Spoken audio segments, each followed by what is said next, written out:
on sõna otseses mõttes kinnitust leidnud, käiakse Venemaal Venemaa läbi selliste isikutega, kes on kõrgel kohal luureteenistustes ja nii edasi. Nii et see ei ole üldse umbluu, et Venemaa luure püüab sekkuda Ungari valimistesse. Ja nagu ma rääkisin sellest Putini enda väljaütlemisest, et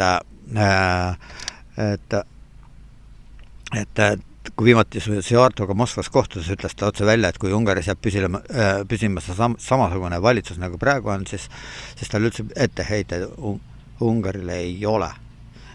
Nii et miski saa olla nagu kindlam tunnistus selleks, et Venemaa sekkub kas otseselt või kaudselt või mõlemat pidi Ungari eelolevatesse valimistesse.